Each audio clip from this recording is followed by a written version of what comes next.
kadib muddo sanooyin oo ay xan siyaasadeed ahayd in Siciid Cabdulaahi Dani uu yahay musharax madaxweyne oo u taagan xilka madaxweynaha ee fiila Soomaaliya. doorashada Soomaaliya ee loo madlan yahay ugu dambeyn waa uu ku dhawaaqay caawa inuu yahay musharax u taagan xilka madaxtinimo ee Soomaaliya.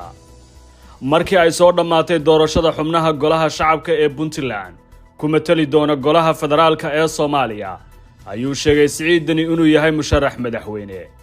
Siciid Cabdulaahi Dani 4 sano ee la soo dhaafay waxa uu soo hogaamiyay Puntland, waxaana uu qayb ka ahaa loolan siyaasadeed oo xoog badan oo u dhexeeya dowladda federaalka ee Soomaaliya iyo qayb ka mid ah dowlad goboleedyada. Dani sharaxidiisa waqtigan waxa ay ku soo aadaysaa xilli beesha caalamku ay si weyn indhaha ugu hayso arrimaha doorashooyinka ee Soomaaliya.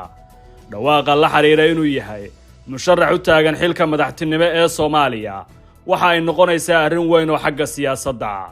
qaybo ka mid ah midowga musharaxiinta madaxtinimo ee Soomaaliya oo uu xilli la unkay madasha badbaado qaran iyo madasha arrimaha siyaasadda ee Soomaaliya ayaa ugu dambeyn caawa u arkaya Siciid Dani oo ah musharax madaxweyne.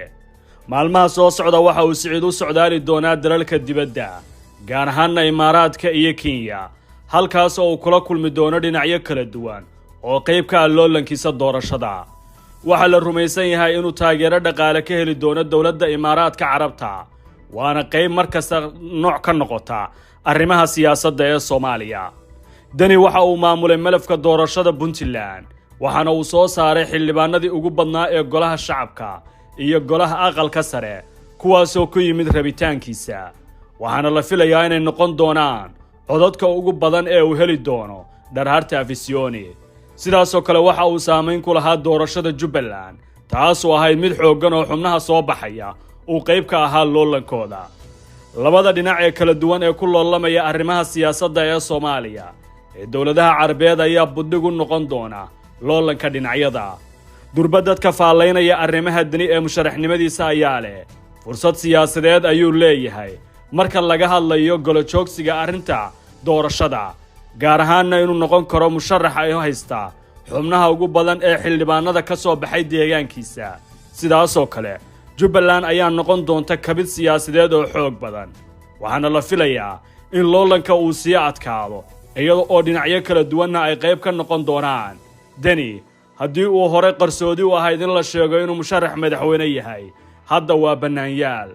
waxa uuna kala mid yahay dhammaan dhinacyada kala duwan ee siyaasadda arrinta musharaxnimada. waana arrin cusub oo golaha wadatashiga doorashooyinka kulan dambe oo ay isugu yimaadaan si weyn uu uga duwanaan doono, maadaama uu ka mid yahay musharaxiinta u taagan xilka madaxtinimo ee Soomaaliya. waxaa la eegi doonaa dharaaraha soo wajahan iyo xaaladda siyaasadeed ee Soomaaliya.